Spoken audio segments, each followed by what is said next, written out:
छात्रों की समस्या समाधान निकालने के लिए है। हमारे राहुल जी ने जो मांग रखी है उसमें क्या मांग है?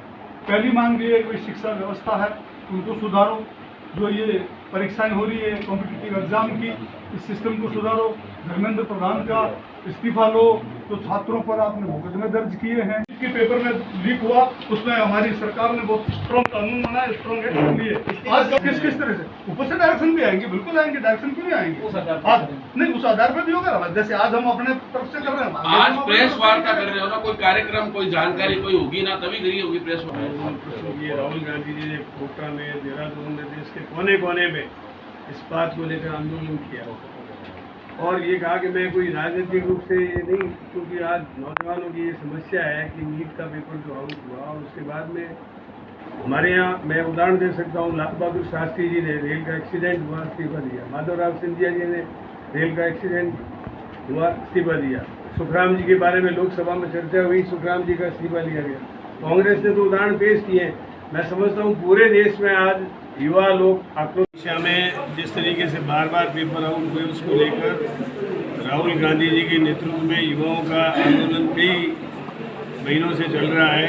राहुल गांधी जी ने कोटा में, देहरादून में, वेस्ट बंगाल में और यूपी में कई स्थानों पे, कम से कम 16 स्थानों पे जाकर सार्वजनिक मीटिंगें की और लोगों को ये बताया कि नौजवान जो योग्य हैं उनको वंचित किया जा रहा है एक षड्यंत्रपूर्ण तरीके से। पेपर सेटर स्वयं जो है इसमें इन्वॉल्व है, फिजिक्स का जो पेपर सेटर है केमिस्ट्री की पेपर सेटर को अपना पेपर बताता है, केमिस्ट्री का वाला जो मैथमेटिक्स वाले को बताता है। कुल मिलाकर ये एक पूल बन गया है, जिसके कारण से जिन लोगों को नियुक्त किया गया है वो नियुक्त करने वाले दोषी हैं और उसमें अल्टीमेट जिम्मेदारी आती है केंद्रीय शिक्षा मंत्री की और बार बार इनको बदलना चाहिए। वही लोग जो है वापस पेपर सेटर बन जाते हैं। इसके कारण से हम मांग कर रहे हैं कि प्रधान जी जो शिक्षा मंत्री हैं उनका इस्तीफा होना चाहिए और नहीं तो प्रधानमंत्री जी को तत्काल उनको बर्खास्त करना चाहिए। कांग्रेस के शासनकाल में जो पेपर लीक हुए थे उस वक्त कांग्रेस के शासनकाल में जब कोई भी घटना होती है उनकी जिम्मेदारी तय की जाती है। आप जब एक मिनट सरकार में थे, राजस्थान में इतने पेपर लीक हुए, आपने आपकी सरकार ने आरपीसी का चेयरमैन ऐसा व्यक्ति को बनाया जो अभी भी जेल में है, किसी ने कोई जिम्मेवारी नहीं ली, फिर आप किस आधार पर ये कह रहे हैं कि जिम्मेवारी लें? आरपीएससी का कोई पेपर नहीं हुआ।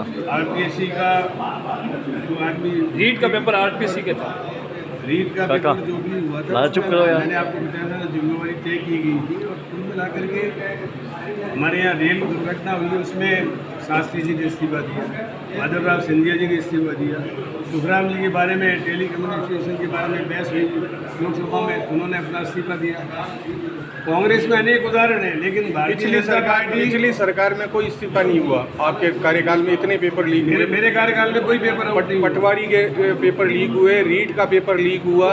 मेरी बात सुनो, इतने सरकार तो आपने की थी ना दादा, उनको ना कर रहे हैं, वो हाथ नीचे हो इन्वॉल्वमेंट होता है, इसमें साफ इन्वॉल्वमेंट दिख रहा है। लगातार पिछले बार जो पेपर आउट हुए वो के वो लोग पेपर सेटर बन गए, इसमें किसका दोष है?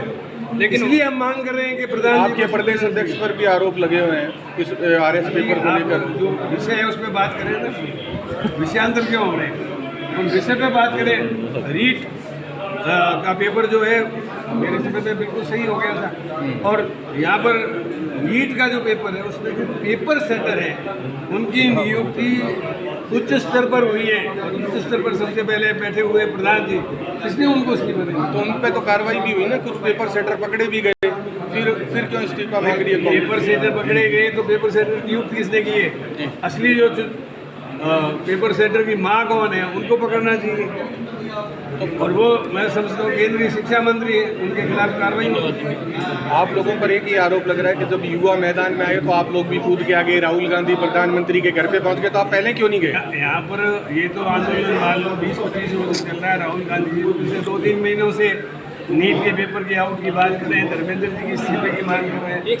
ये लोग बाद में आए, हम लोग पहले से आंदोलन चला। जो घेराव है वो पहले इन्होंने किया, आप लोग बाद में इनके साथ में आए हैं। घेराव पार्टी की स्ट्रेटजी होती है।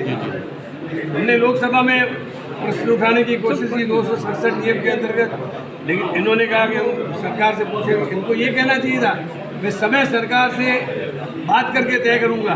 सरकार जो है निर्देश नहीं देती है स्पीकर को। स्पीकर इंडिपेंडेंट होता है, स्वायत्त होता है और उसको अपने हिसाब से समय तय करने के लिए उनसे बात करनी चाहिए, न कि ये कहे कि हम सरकार से पूछेंगे। बीकानेर में अब कांग्रेस क्या करने वाली है इस पूरे मुद्दे को लेकर? देखिए, बीकानेर में सबसे पहले तो मैंने बताया ना कि AICC और PCC जो हमको निर्देश देगी उसके अनुसार हम काम करेंगे। और इसके अलावा स्थानीय हमारे जो युवा लोग हैं उनके साथ बातचीत करके नियमित रूप से कोई न कोई कार्यक्रम देते रहेंगे जिससे सरकार की कुंभकर्णी नींद खुले।